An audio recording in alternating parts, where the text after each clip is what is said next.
Hello, my name is Abdulmati Asiri and I would like to welcome you in another Boeing 737 video tutorial. This video is another raw video and just some thoughts that I wanted to share with you. The last few videos, through your comments and the discussion with you, I discovered that there are a lot of things that I did not know. And after flying the airplane for many years, I was just surprised of how little did I know. And one of the things that I honestly was not paying attention to in the past is the takeoff thrust tolerance for the setting, where the auto throttle might spike up to 4% above the target N1, and then by 60 knots, your tolerance as a pilot monitoring need to verify that it is between 0 to plus 1% from the target.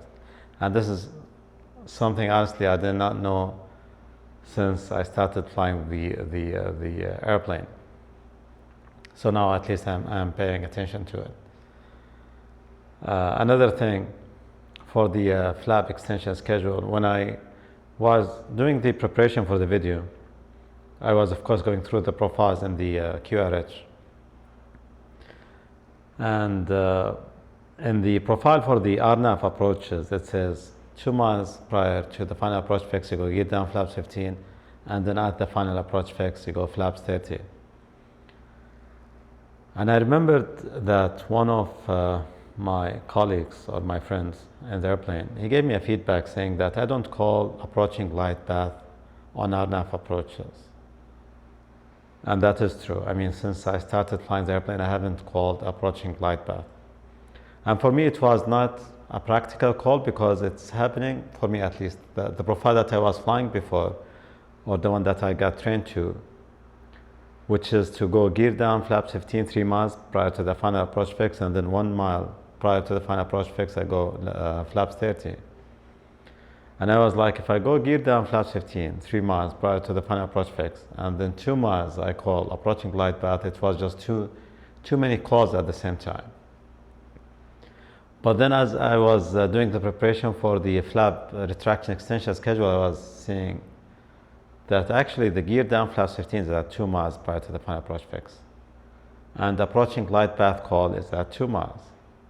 So the call actually is a trigger for the pilot flying to go with gear down flaps 15. I was like, wow. So all these years. And one of the things that I am not proud of is when I was a training captain, I was teaching the guys or training the guys to the same thing that I was trained to, which is 3 miles prior to the final approach fix, you go gear down flaps 15. And now I was like, no, that's not right. I mean, it should be 2 miles. So you call, the pilot monitoring will call approaching glide path, and then the pilot flying will go gear down flaps 15, and then at the final approach fix, flaps 30. So these, although it's very small things, for me it was a hard truth for me to accept that after all these years, I have some things that I was not doing as per the procedure. Or to put it in another way, I did not understand the procedure to the extent that I can apply it, if that makes any sense to you.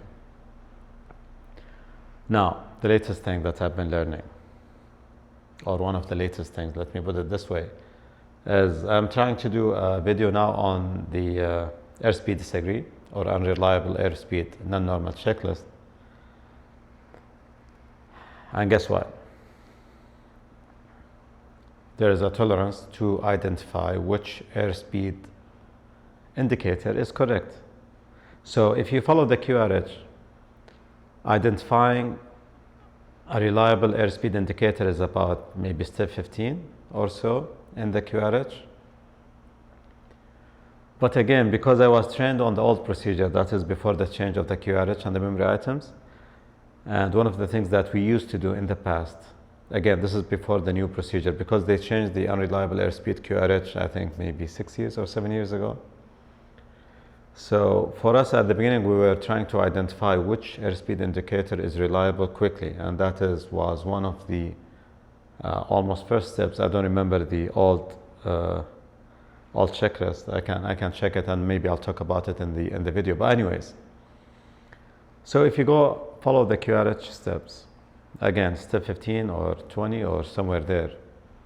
It says identify a reliable airspeed, or see if there is one that you can use and it's reliable for you. And then I went to the FCTM again for the research for the video, and it says 20 knots. Guess from what? Now, once the airplane is trimmed and you are at a pitch and an N1 setting as per the unreliable airspeed tables, then you look at the airspeed indicators, all of the three of them, which is you have the standby, the left side and the right side, and then whichever is within 20 knots from the target airspeed as per the table is the one that's going to be reliable. And then you will see whether you can identify one of them as a reliable airspeed indicator. So again, this item, which is identifying the reliable airspeed indicator, is done after the airplane is trimmed and the thrust setting is set as per the unreliable airspeed table and the pitch attitude is set, and then you look at the airspeed indicators, and whichever is within 20 knots from the target as per the table is the reliable airspeed. For me, again, this is something new, and in all the training that I've been going through, I don't remember any of the instructors mentioning this 20 knots, or maybe they did and I was too or maybe overwhelmed with the information that we were getting, especially at the beginning of my flying career.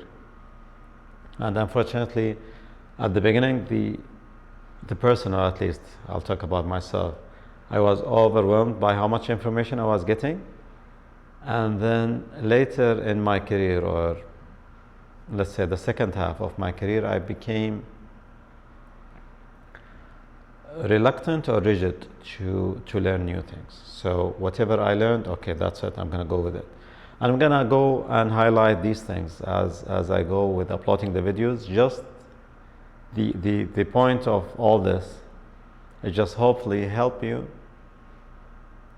become a better pilot, and just to learn from the mistakes of others. In this case, gonna be some of my mistakes.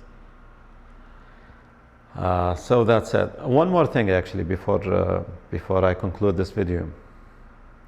The comment that I got regarding the automatic changeover for the speed from indicator to a Mach number, it just was huge for me, because I remember going over that when I was a first officer starting flying the airplane, and I couldn't understand how that switch will happen.